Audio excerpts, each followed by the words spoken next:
Schools were emptied of students as thousands of people across North America turned their eyes to the sky to watch a rare celestial event. This comes as parts of Canada, Mexico, and the United States were treated to a total solar eclipse on Monday. It was a phenomenon that may not arise for another 2 decades. We have more in this report.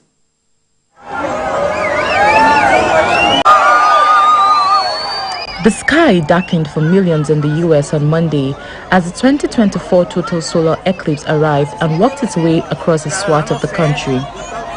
A solar eclipse happens when the moon passes between the Earth and the sun, casting a shadow that blocks out the light from the sun.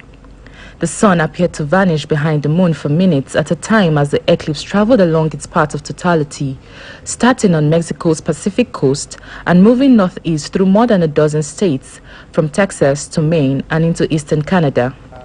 People in Chester enjoyed Monday's total eclipse in an outdoor gathering. A lot of persons gathered at the Edge Building, Central Park, and the Empire State Building as millions around the world watched the eclipse on Monday.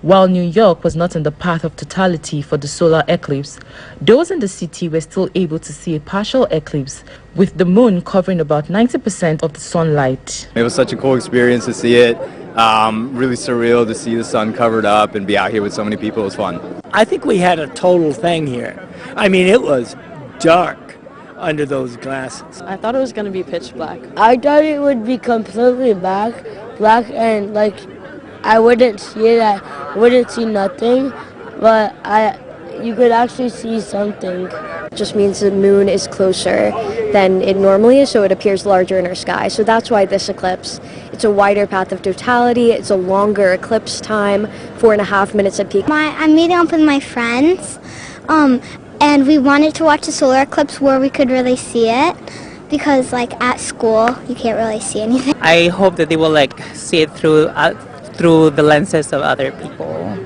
A plane load of passengers got one of the most unique views of the solar eclipse. Expectations were high as passengers settled in and saw day quickly turn to night as they were flown over Dallas. The eclipse view got more challenging when the moon completely blocked the light from the sun. The sun was above the plane, so the only way to see totality was to lay on the plane's floor and look straight up through the top of the window. Extending about 5 hours, Monday's eclipse moved from the Pacific and made landfall at Mazatlan, Mexico, before moving into Texas, Oklahoma, Arkansas, and 12 other states in the Midwest, Middle Atlantic, and New England, and then Canada. Projections from different agencies have predicted that the next time the U.S. will see an eclipse similar to this will be in 2044. A new satellite imagery of Baltimore, Maryland has been released with a focus